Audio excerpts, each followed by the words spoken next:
कि लाल मरचाई हल हल के पिसाई हो पृथ्वी जी के पाछावा छपाई हो, पृथ्वी जी के पाछावा छपाई जतने छपाई अरे हो तने भभाई हो, जतने छपाई अरे हो तने भभाई हो।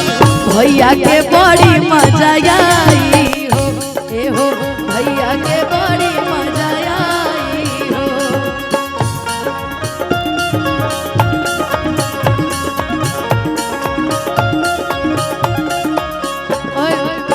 भैया रुक जाइए, हम हमेशा गाइला, आज कार्यक्रम के लिस्ट कलाकार के लिस्ट बहुत ज्यादा बा तो हम आज ना गाए, तो हम चाहब कि खुशी तू आ जा, एक बाद शेरा लोहार और दुर्गा बॉस हमने के सुने खातिर लास्ट में मैं विकास, क्योंकि विकास आज भी है और 26 को भी है, हम लोग दो दिन है इस बार, और काव्य भी।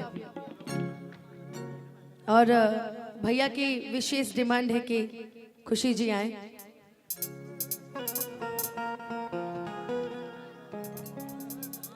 और खूब एकदम खूब गाओ, ऐसा ऐसा गारी गा दे कि धरती पे केहू ना सुन ले होखे।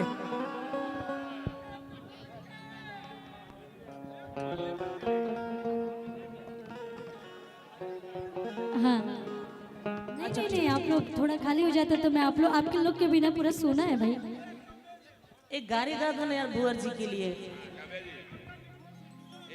कि हिताई में लाई के हिलावो तारी टोला, अरे हिलावो तारी टोला, अब भुवर तोर बहिनी हो गईली बोला,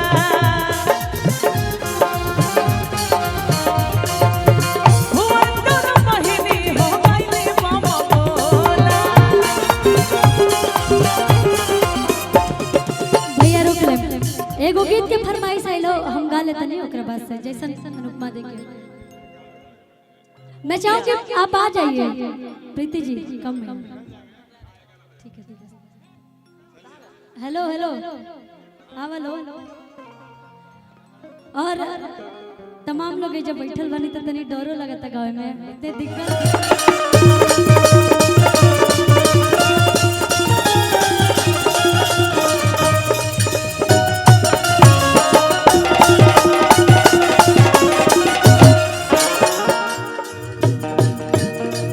और एक और तरीका, मर्द मेहरारू में तो लड़ाई झगड़ा होते रहेला पगले, लेकिन ये बात को नैहर जाए लगे खिसियालू का है हरिसियालू का है, गुस्सा थूक भी दो पगले। और अगर माली तो फेंक दे लियालू का है,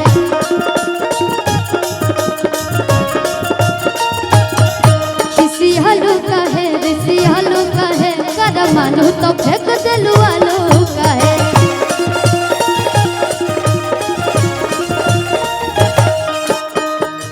कि हमसे भइल बाटे भारी धोखा, एही आलू के मिस दे हब चोखा।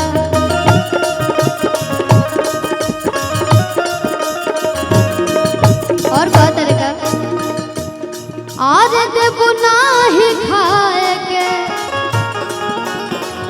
तो बोल का कमाए, चित कुट जाए कि दल फुट खाए कि दिल फुट खाए, कि तारा राजा जी के दिलवा टूट जाए। है क्या बात है।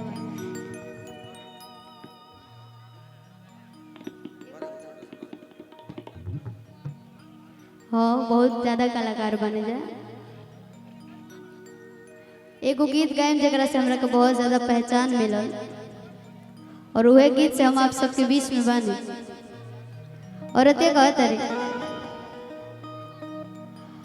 आज ले ले हो सेंट गमकवा राजा जी, आज ले ले हो सेंट गमकवा राजा जी, तो मारी मारी के घुमा पूरा गवा राजा जी, मारी मारी के घुमा पूरा गवा राजा जी,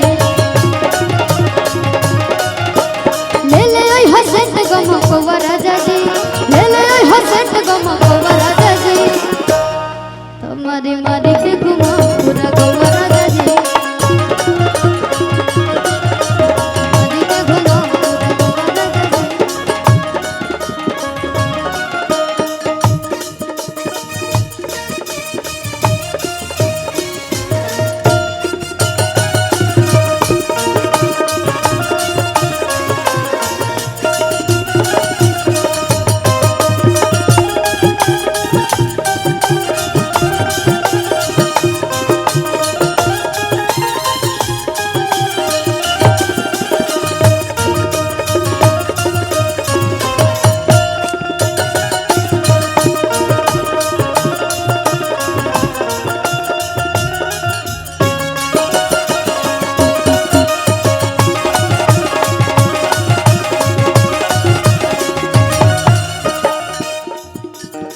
और कहता रेखा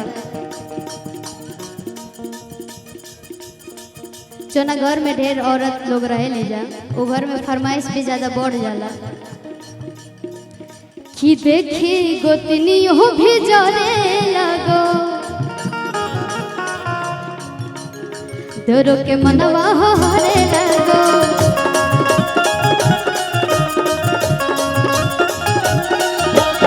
देखी गोतनी हो भी जरे लगो, दोरो के मनवा हो हरे लगो,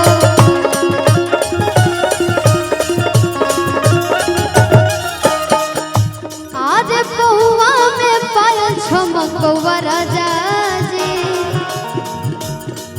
आज पहुआ में पायल छमकवा राजा जी, और ले ले आई हसत गमकवा राजा जी, तो मारी मारी के घुमा पूरा गवा राजा जी,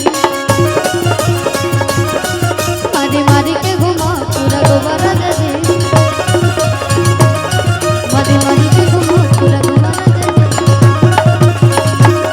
मारी मारी के। दीदी के तरफ से बहुत बहुत ज्यादा प्यार और आशीर्वाद। और भैया गलती गलती होकर ले तो सॉरी, अगर अच्छा लगे तो थैंक यू। हेलो शिवानी, हाँ जी, इधर आओ।